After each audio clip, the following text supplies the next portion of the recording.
Welcome to the deep dive. Today we're looking into a case, a name really, that was just everywhere for years. Drew Peterson. Yeah, absolutely. We've gathered, a stack of sources, articles, official reports, notes, trying to piece together his story. From, well, what seemed like a regular police sergeant all the way to a convicted murderer. Right. And our goal here, our mission with this deep dive, is to sift through all of it. His background, the marriages, the really disturbing death of Kathleen Savio. And Stacy Peterson's disappearance, which is still unresolved. Exactly. We want to pull out the key facts, the important insights from these sources, help you cut through the media noise, maybe? Yeah, help you understand the core of this really complex and honestly pretty unsettling story. It's got some strange twists, definitely, and the legal side gets complicated, too. Okay, let's dive in then. Starting with the man himself, Drew Peterson. Where do we begin? Okay, so Drew Walter Peterson, born January 5th, 1954. He grew up in Bolingbrook, Illinois. And he spent his whole career there, didn't he, on the Yeah. police force? Pretty much. Joined the Bolingbrook PD back in 1977. Spent, 30 years? Rose up to sergeant. And he wasn't just, blending in. He got recognized early. Police Officer of the Year in 1979. That's right. So outwardly, for a long time, he had this image, this dedicated public servant persona. He retired in November 2007. He was 53. Yeah, and initially he was set up with a pretty good pension, around $79,000 a year, I think. Right. Almost $6,600 a month. Right. Important note, though. Yeah. That pension, it didn't last. It was terminated later on. We'll definitely get to why. So, okay, that's the career side. But when you start digging into his personal life, especially the marriages, wow. The sources paint a picture, don't they? A pattern seems to emerge. No, absolutely. It wasn't exactly a quiet history. 4 marriages. Let's walk through them. First was Carol Brown. Yep. Married in 74, divorced by 1980. Reports say it ended because of his infidelity. Okay. Then number 2, Vicki Connolly. Married Vicki in 1982, divorced her in 1992. And this is where, according to the reports we have, things really start to get, darker. Darker how? What are the sources saying? Well, there are specific allegations. Yeah. Domestic violence is mentioned. And pretty chillingly, Vicki Connolly herself stated Peterson told her he knew how to kill her and make it look like an accident. Whoa. He actually said that. That's what's reported. And her daughter, Lisa Ward, she lived with them for a bit. She also reported witnessing abuse. And the divorce, that happened because he was having an affair. Correct. With Kathleen Savio, who then became his 3rd wife. So Kathleen Savio, they marry in May 92, pretty soon after the divorce from Vicki. Right, just a few months later. And they were married until October 2003 when they divorced. And this marriage, also not smooth sailing. Far from it. The sources are pretty clear on this. Police were called to their house, get this, 18 times for domestic disturbances. 18, just between 2002 and 2004. Just in that 2-year window, yeah. And reports also highlight that Kathy Savio's friends, they were really suspicious of Drew, worried about her. Okay, so divorce from Kathleen finalized October 2003, and then almost immediately. He marries Stacy Ann Cowles also in October 2003. Like, the ink is barely dry on the divorce papers. And the age difference there was significant, wasn't it? Very. She was just 19 when they got married. He was 49. Thanks, Joe. Yeah. And the speed of it stands out in the reports. They had 2 kids together, and Stacy also adopted Kathleen's 2 sons, raised them like they were her own. But the relationship itself, more trouble. Sources suggest so. Reports mention verbal abuse, control. Stacy's sister apparently said Stacy felt trapped, that she only stayed because of the children, both hers and Kathleen's. Okay, so you've laid out this history. Turbulent marriages, infidelity, allegations of threats, violence. Yeah, it's a clear escalation when you look at it chronologically through the sources. And then March 1st, 2004, Kathleen Savio was found dead. Right.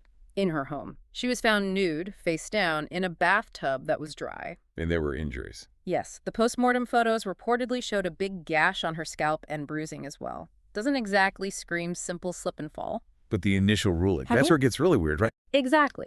A coroner's jury initially ruled it an accidental drowning. How? I mean, a dry tub, the injuries? Well, here's a key detail from the sources. Apparently, a police officer who knew Peterson, a colleague, was on that coroner's jury. You're kidding. Nope. And reports suggest this officer basically vouched for Peterson, which likely influenced that accidental ruling. That just sounds wrong. It definitely raises eyebrows looking back. Yeah. And Peterson's actions right after didn't help. Less than a month after she died, he put her house on the market.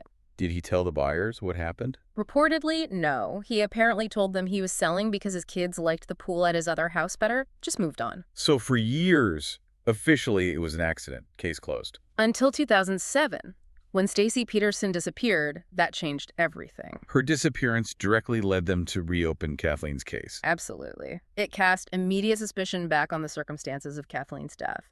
So in November 2007, they exhumed her body. I did a second autopsy. Yes, performed by Dr. Michael Baden, a very high-profile forensic pathologist. His findings were completely different. What did he conclude? He concluded it was a drowning, yes, but one that happened after a struggle, and crucially, that the scene looked like it was staged to appear accidental. Wow. Okay, so official cause of death changes. The state's attorney, James Glasgow, came out publicly saying he believed it was a homicide staged to look like an accident. And by February 2008, Kathleen Savio's death was officially ruled a homicide. So now they're investigating it as murder.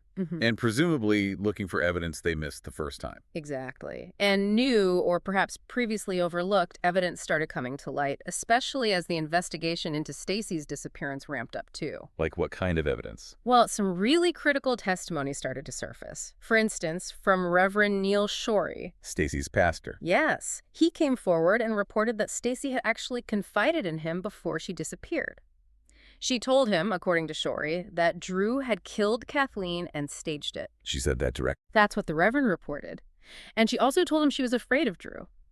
This was huge, especially because Stacy had been the one who provided Drew's alibi for the night Kathleen died. So her statement completely undercut his alibi. What else? There was testimony from a guy named Jeff Pachter, a former coworker of Peterson's. And what did he say? Pachter testified that months before Kathleen died, Peterson had offered him $25,000 For what? to hire a hitman to kill Kathleen. He trying to hire someone to kill her. According to Pacher's testimony, yes. That points directly to premeditation, motive. Very damaging. And there was family testimony too, right? Yeah, even from Drew's own son, Eric, from his first marriage. Eric testified he'd seen his father drag Kathleen down the stairs back in 1993 while she was screaming for help. So all these accounts, years later, they're painting a picture totally at odds with that initial accident ruling. Precisely. It built a powerful circumstantial case. Which, of course, brings us back to the other huge part of this story. Stacy Peterson's disappearance. The event that triggered the re-examination of everything. When exactly did she go missing? She was reported missing very early on October 29th, 2007. Her sister, Cassandra Kales, couldn't reach her, which was unusual. Stacy was 23, about to finish nursing school. And Drew's story was?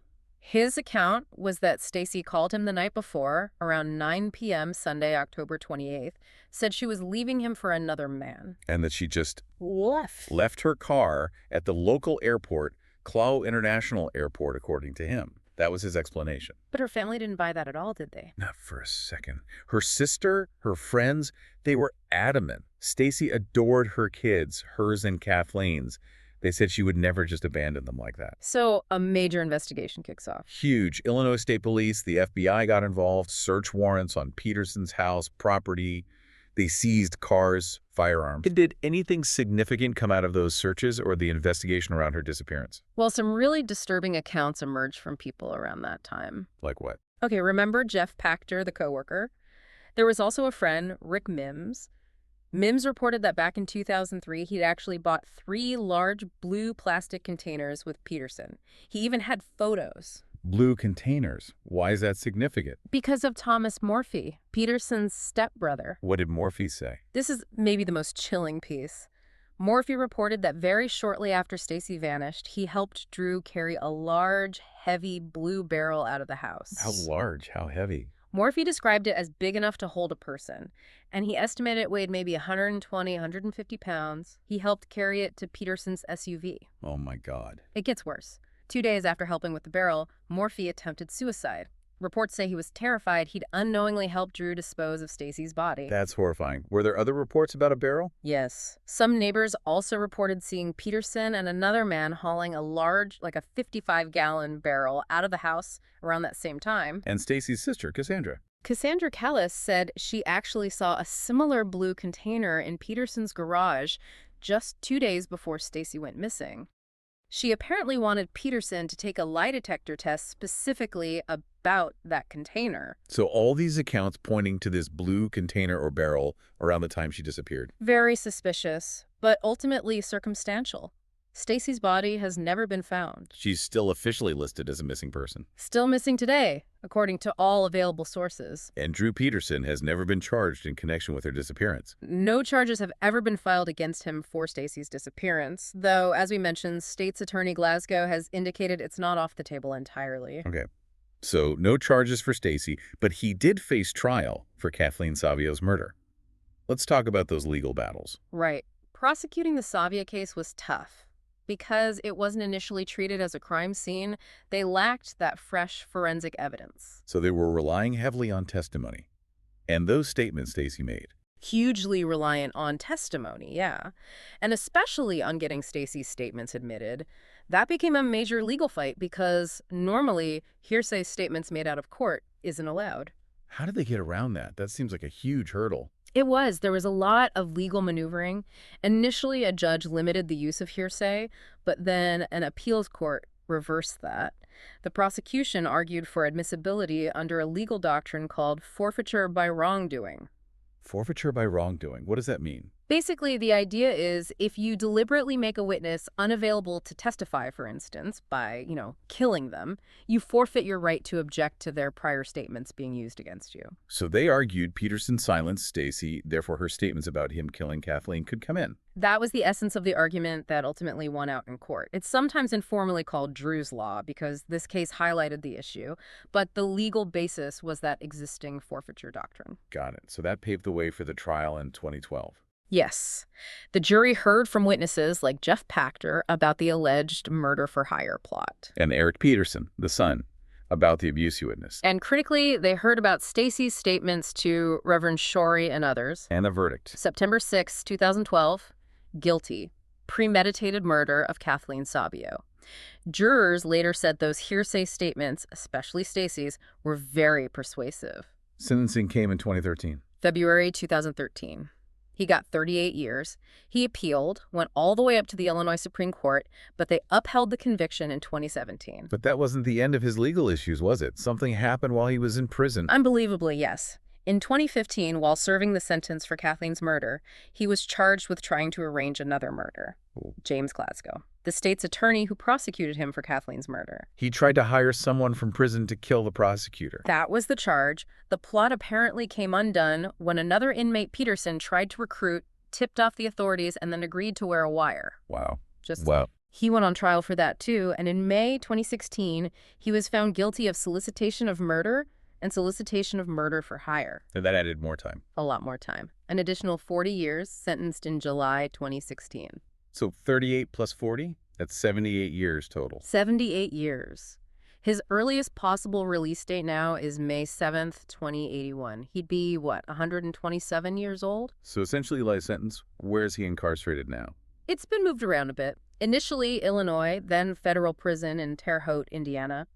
For a while, his location was kept quiet for safety reasons, but a legal filing in late 2021 placed him at the Indiana State Prison in Michigan City. And that pinch we mentioned earlier. Gone. It was officially terminated after that second conviction, the murder-for-hire plot, in 2016. Have there been any recent legal action? Anything new? Just that petition he filed himself, handwritten, in December 2021.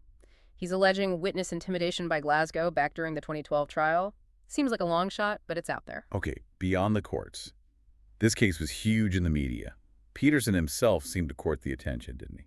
Oh, absolutely. He did numerous interviews while Stacy was missing, Larry King Live, radio shows. And his demeanor in those. How was it described? Often as smug, almost like he was enjoying the spotlight. He seemed quick to blame Stacy for her own disappearance, suggesting she ran off.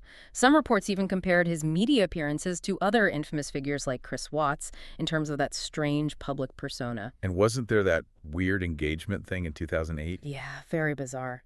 While Stacy was still missing, he got engaged to a 23-year-old woman, Christina Raines. Her father publicly begged her not to marry him. She later called the whole thing off, describing it as basically a publicity stunt orchestrated by Peterson. Just adds to the strangeness. And the case itself became fodder for movies, documentaries. Definitely. Drew Peterson, Untouchable with Rob Lowe, investigation, discovery shows, Dateline. It captured the public imagination, or maybe morbid curiosity. And yet, after all this time, all the trials, the media frenzy, Stacy is still missing. That's the lingering, tragic question mark hanging over everything. Despite Peterson being locked up for Kathleen's murder and the plot against Glasgow. No charges have ever been filed regarding Stacy. He's never faced trial for her disappearance. Correct. Though, again, the prosecutor maintains it's a possibility. And didn't his former lawyer recently make some noise about knowing things? Yeah, that was another strange twist. In May 2022, reports surfaced that his former defense attorney, Joel Brodsky, was suggesting he might reveal confidential information about what happened to Stacy. He claimed, quote, to know everything about both wives. Can he even do that? Attorney-client privilege. That's the huge barrier, along with potential gag orders. It's legally very murky.